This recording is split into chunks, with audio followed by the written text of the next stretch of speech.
right, I want to welcome NASCAR Hall of Famer Bill Elliott to the Media Center today.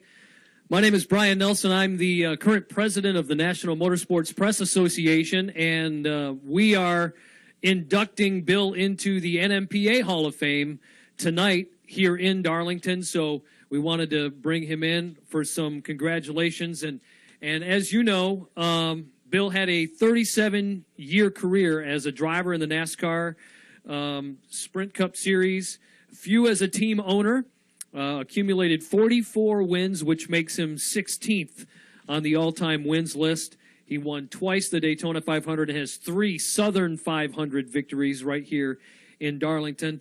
When you talk about Darlington memories, certainly the year 1985 is a sweet one, sweeping the races here and becoming the winner of the Winston Million, one of those iconic moments not only in NASCAR history, but certainly here at Darlington as well.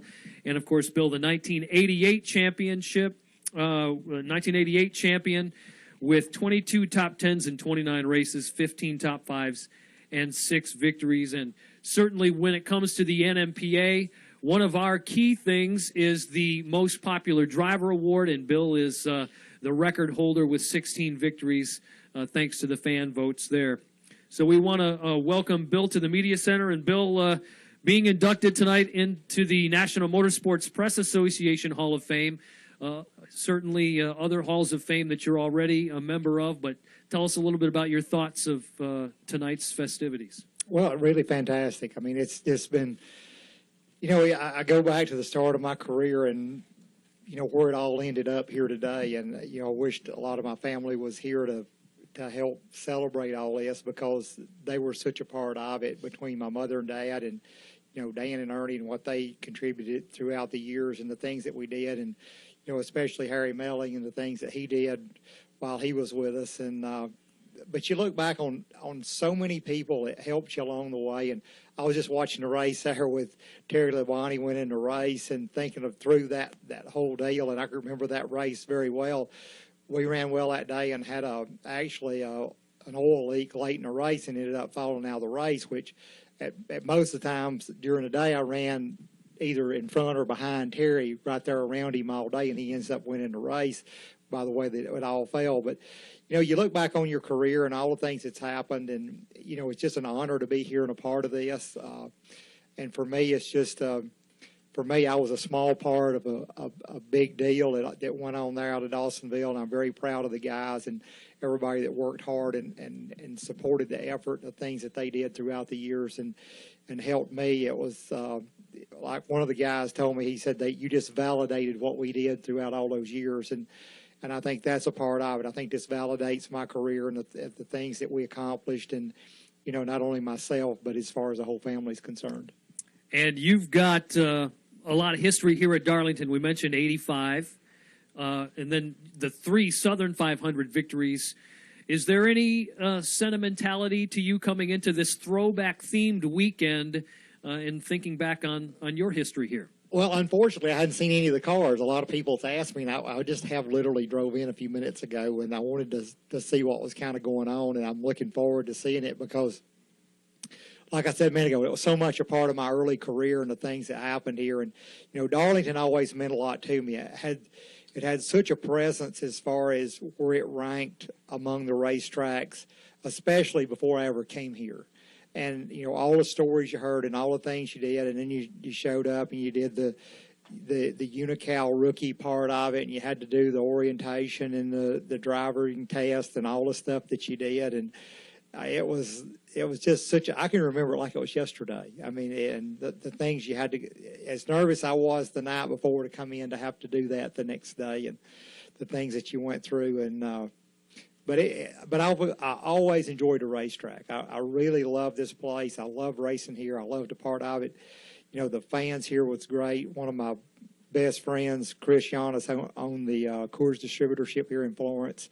He passed away a number of years ago, and he was a great supporter, great part of what we did, a great influence to the family, and you know, just so many friends and people that you met and got to know around here. It's just a great place. Very good. We have time for a few questions. If anybody has questions for Bill Elliott, we'll start right here in the red. Bill, Scott Chansey with the Florence Morning News. How excited would you be to hear the siren in your hometown if Chase wins next year on the Sprint Cup? Well, I was hoping if I won. I think it'd be great. I listened to a little bit of Jeff's comments here a little while ago, and the stuff's tough this day and time. I mean, I know he's got a tough road to go there. It's going to be difficult, but I think he can do it. I know he can do it. I feel like that it's just going to be a matter of just everything coming together and just getting that newness off of it and get going, because kind of the way I looked at it was just like Martinsville this year. Once I got through Martinsville, it seemed like everything else has kind of come together. And I think once he gets in with Allen and the guys, and gets that nucleus around him as far as HMS is concerned, I feel like it'll be a great situation, and hopefully that will happen. Right here in the plaid jacket.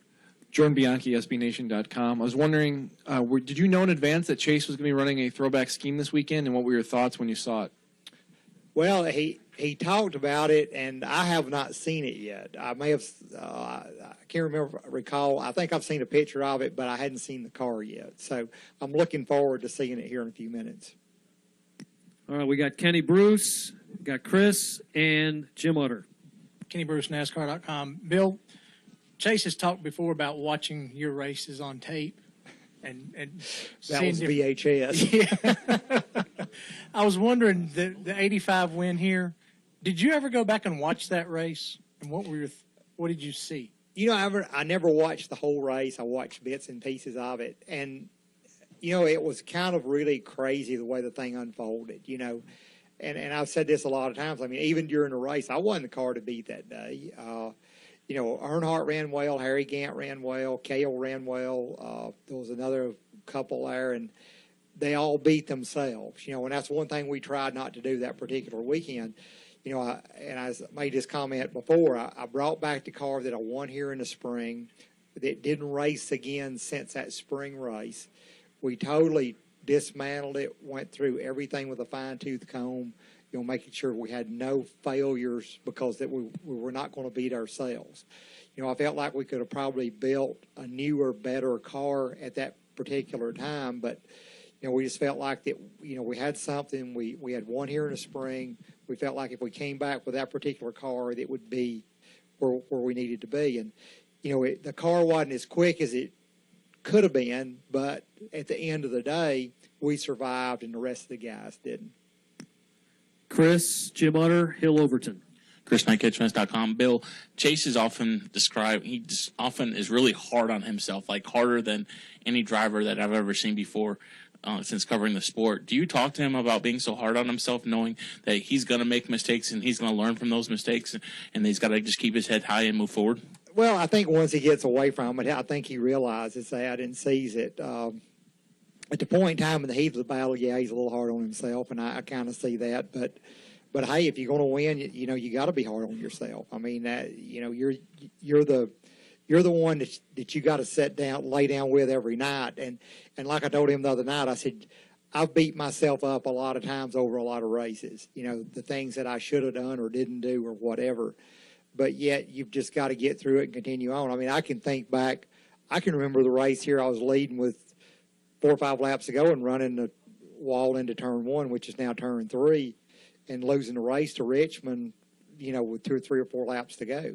So, and I still beat myself up over that. So it's just a part of the sport. I mean, it's just a part of what you do and the things you do. And, I think as he gets into it more next year, that'll really be more a part of what he'll understand.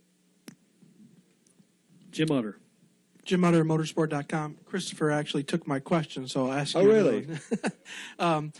It also in pertaining to Chase, when the announcement came about that he was going to take over the 24 car next year, how did the conversation go? Did he seek your advice? Did you offer an opinion as to whether you thought it was a good decision, or how exactly did that evolve?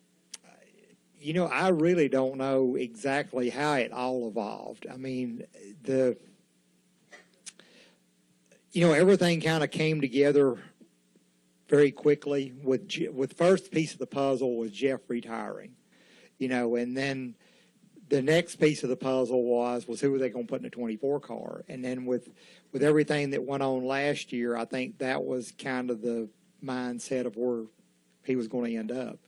And I think from my standpoint, the questions that would be asked was, I feel like he can do it. I know he can do it. It's what I said a minute ago. But the biggest key is just the hardest part in this sport is getting the nucleus around you that works. You can have all the right people. Just an example, like last year, Greg and Chase worked well together. This year, Ernie and Chase have had a little more of a difficult time. It isn't that Ernie's wrong or right or Chase is wrong or right. It's just the point that sometimes it takes a little bit of time. I think they finally come together and are working well together right now. And sometimes, it's just like last week at Mid-Ohio. They beat up Ernie pretty bad there. But sometimes you get caught in a box and you make a decision. You got to stick with it. And Ernie was in a point that he couldn't get to the end of the race by where the caution fell there with about 22 or 3 laps to go, whatever it was. So he made a decision to stay out. The restart started. Chase got off the course there, got grass in the grill, and had to make a stop. So that kind of dropped the strategy there a little bit. You could look back and say, well, we should have done something different, but you just never know. But back to your question, I think, Chase understands what it's all about. Jeff's been very helpful, so has Rick Hendricks. I feel like with the way the conversation went, we all talked and felt like that this would be a good move, great move. So that's the direction we went into. And we'll wrap up with Hill. Hey, man, what are you doing? Hey, Bill, been Where looking you for been? you. What's up? Where you been? Oh, just hiding out. I remember meeting you here first time under the old roof of the old garage area on what is now the backstretch. And was it 83 or 84 was your first year here? No, I actually came here in the 70s. Okay. Well, I must have met you first about 83. You were nervous. You were excited. You were on the creeper under the car working on the chassis. What do you recall about your early experiences here? What stood out to you the most? I just think the racetrack. I mean, all the characters, especially in the later 70s that you met that ran here. I can remember being parked by G.C. Spencer. And G.C. had the old Dodge, and I'll never forget talking to him one day, and he said, man, he qualified like 8th or something here that day. And I went over and started talking to him. He said, man, I could make my pickup truck run fast around this place because I knew how to do it. And, you talk to those old guys and the things that they did, and you just admired what they came through and the dedication that they have to do what they did and the love of the sport. Because, I mean, it's just like somebody asked me the other day something about the money, and I said, if I was in it for the money, I'd have quit a long time ago because the money was not in it at that point in time. So, just Darlington just had such a presence to it, and it was just so unique of a racetrack, and it was such a challenge. Just regardless if it was another car on a racetrack, it was such a challenge just to run the racetrack, and I think that was the biggest thing. And whenever you came here, the challenge to be able to make every lap and be able to have a car at the end of the day to compete or to compete for the win, compete to run well or compete for the win. I think that was the biggest thing that you looked at when you drove in the gate here. All right, Bill, thank you very much. Thank you, Congratulations on becoming the 98th NMPA Hall of Fame Hey, that's inductee. a good number. Yeah.